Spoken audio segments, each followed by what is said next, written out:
Police fail to investigate hate speech against white people. I didn't need an article to tell me that. I could, I could tell you that. I mean, we've covered a bunch of examples of that exact very thing on this channel. When people are going around saying "kill whitey," white people can get it too, and they get told they're a very, very naughty boy by the police, and like that's the end of it. That's it. So I didn't need an article to tell me that. Police are failing to investigate cases of hate speech against white people, a report by a free market think tank has said. The study by the Institute of Economic Affairs said free speech was being stifled by a surge in the number of hate crime investigations, because obviously there's a massive rush to clamp down on political dissidents. It meant that people who spoke out on controversial issues such as transgender rights or were critical of homosexuality or Islam risked being investigated by police on the basis their comments were harmful. But the IEA report by Mark Glendening, its head of cultural affairs, claimed the laws were being partially applied, with police refusing to seek prosecution for similar cases directed at white people, which is selective prosecution is something that we've covered for a very long time. Like, if I get in an argument with a black guy in the street, if he calls me a cracker, nothing will happen to him. But if I call him the N word, then Jesus Christ, they'll fucking send out the SAS for me. To overcome what he claimed was rising censorship, he called for a new concept of free speech focused on the intrinsic right of all individuals to express their opinions, regardless of their background or views. British democracy faces an existential threat from those seeking to silence debate, said Mr. Glendening. This is the result of the emergence of a culture control left ideology that sees state regulation of language as the principal way to enforce greater social equality. Because that's one thing that we point out a lot as well, is the modern day leftist movement is inherently authoritarian. It's literally the exact same thing. Everyone's like, it's George Orwell 1984, and everyone rolls their eyes. That's literally how they are enforcing their ideology. They've realised that they can't actually stand up to debate or scrutiny, so they've resorted to screaming in your face, deplatforming you, shutting you down with threats of violence or just outright violence. And that method was working for a little while, but the optics of it aren't exactly very good. And even though they were doing that, they were still losing the debates, because that just attracted more and more people to go and listen to the people that they silenced. So since that method isn't working, they're now turning to the state, the government, the thing that they claim to hate so much, to enforce their ideology by law, because that's the only way that they can win. They can't win with logic or reason, so they are going to force you to have their beliefs by banning anybody from saying anything counter to them. That's been the point the entire time. And the funny thing is if you are in favour of controlling any type of speech, like you can't talk about the trans stuff, you can't talk about the gay stuff, you can't talk about XYZ, then you are by definition undemocratic. You're against democracy. Democracy is supposed to be this big smorgasbord of ideas that everybody can discuss and take part in, and then they can make voting decisions based on the conversations that they have. However, if you have declared that some subjects are verboten, you're not allowed to speak about these at all, that means that these ideas are no longer part of the democratic process, which means people aren't exactly going to be able to vote for the governments that they want, which was the entire point of democracy. So yeah, by being in favour of controlling speech regarding certain issues, you are by definition undemocratic. And when you're undemocratic, you're either a based Hoppian like myself, or you are just authoritarian, which the modern leftist movement is. It's authoritarianism. The ones that used to hate the corporations and hate the government, man, now they fucking love corporations and they love the government. They've changed. The left that you once knew back in the 90s, that's not the case anymore. It definitely isn't. This necessarily involves violating the speech rights of individuals who wish to express views considered transgressive.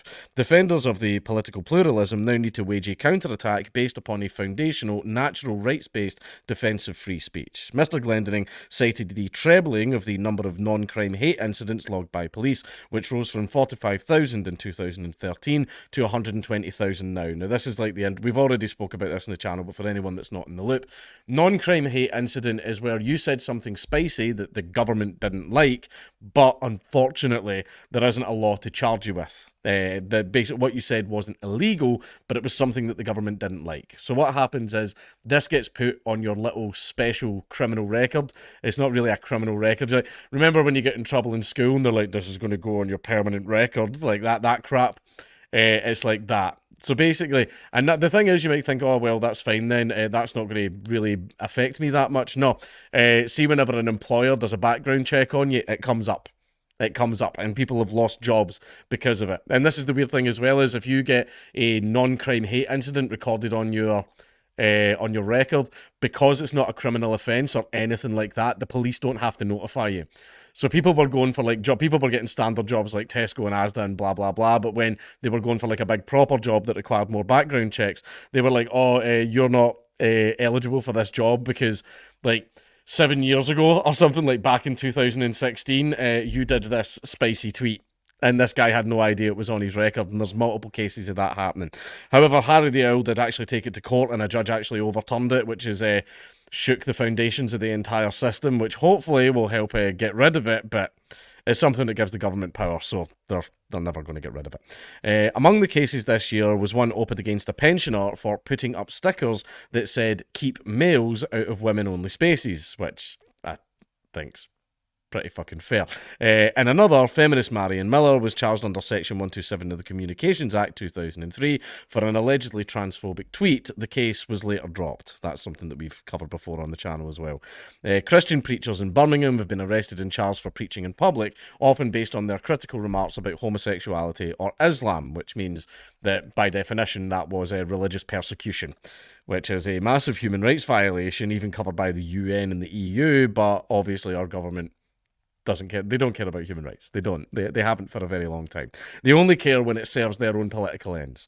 Yet Mr. Glendinning contrasted those cases with the refusal by police to pursue a case against a welfare and diversity officer at London University who posted the phrase "kill all white men," which is, I think, a excellent display of the current power structure. So I've seen a tweet. I don't know who it was. I feel bad. Sorry if you were the guy that posted this tweet. I forget your name. But there was a picture that somebody took of a bus stop advert that said, "Hey, white people, pass the power," and all that. And then the guy retweeted it saying, the funny thing is if this was posted in a pro-white way, it would immediately be declared illegal, and whoever put it up would be arrested. Whereas if it's a black person that does it, then it's fine. So this isn't about the transference of power. This sign is actually a display of the current power structure. Like, this is the thing, is like people always say things like, oh, the underprivileged, they're not. They're not. Basically, minorities in this country have massive privilege, more privilege than Indigenous people, more privilege than the natives. Because basically, if we do the tiniest little slightest thing to them, you know, they'll shut your website down, they'll get you fired from your job, they'll charge you, they'll put you in jail, they'll do all of that stuff. But if they do the same shit to you, they just get an absolute pass. They are now the privileged people in this country. They are. I mean, you can actually tweet out "kill all white men" and nothing will happen to you. If you're a minority, nothing will happen to you. As is obviously evidence there. That person's probably still working at the university as well.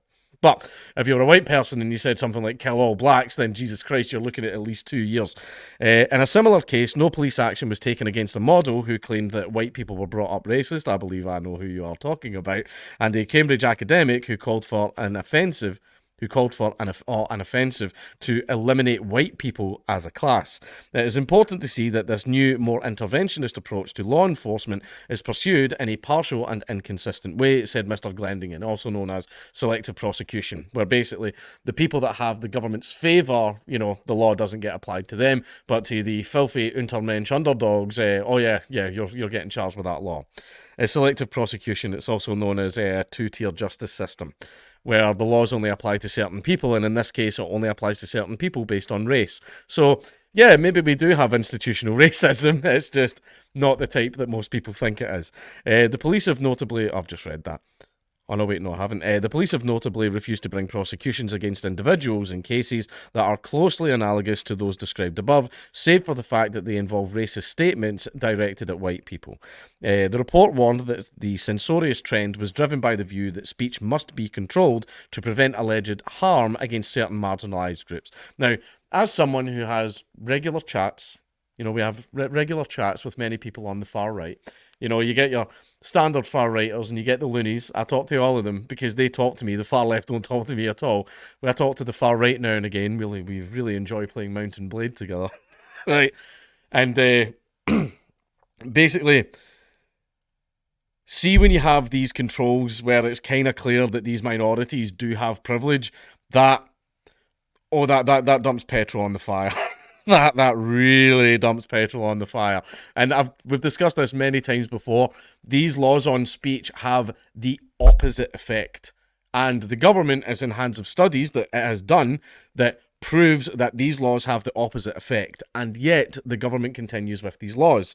They've even proven that these laws actually breed extremists because basically it lets everybody know, oh yeah, see all the stuff, the conspiracy theory shit that you believe, and it turns out it's true, they actually are privileged. They can do XYZ to you and you literally can't do anything about it, because if you do the same thing, you'll be the one that gets put away. You're not allowed to defend yourself in any way. They're allowed to say fuck whitey, kill whitey and all that type of stuff, but if you turn around and try and defend it, then you get targeted. Right? It actually makes the problem 100 times worse. And the government knows it does and yet continues with the laws, which means the only rational conclusion I can come to is the government is actively seeking to make it worse. I think the government is actually hoping that extremists pop up and then do a little bit of, do a little bit of tomfoolery here and there, a couple of Christchurch here and there, so that the government then has another excuse to bring in even more laws to control that. Basically, poke the bear until the bear claws your eyes out, and hey ho, you've got an excuse to pass Patriot Act 2.0. Like that's my little tinfoil hat theory. He cited Nadia Whittome, the Labour MP, who claimed that the debate was not an innocuous neutral act, and that the very act of debate is an effective rollback of assumed equality and a foot in the door for doubt and hatred. Mr. Glendinning warned, Britain's liberal political culture presently faces a greater threat than any it has encountered since our country emerged as a representative democracy in the early 20th century. One of the biggest mistakes the country ever made, might I add. The solution, the paper concluded, was to restate the case for each individual's inherent right to think and peacefully express themselves. Mr. Glendinning stressed the unique importance of independent thought and individual agency, because that's the thing is, I don't like democracy. I think democracy is gay and cringe. But if you are in favour of banning certain ideas from being discussed, especially in a democratic society, then that means those ideas are effectively banned from the democratic process, which then bans certain people from the democratic process, because the point of democracy is you're supposed to be able to vote for what you want. But see, when you have the government or the state decide, no, you get like 3 parties, right? Then it's not democracy, that's controlled democracy, controlled by the state. Like, for example, North Korea has a controlled democracy.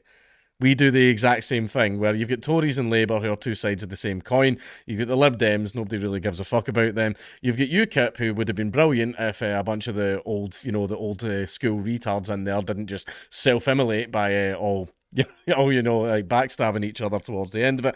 So yeah, we really don't have a choice. We don't actually have like a real like right-wing party like in Britain. It was UKIP for a while until, they all screwed it up. But hey-ho. But yeah, if you are in favour of banning certain ideas from the democratic process, then you are against democracy, which is kind of based, but,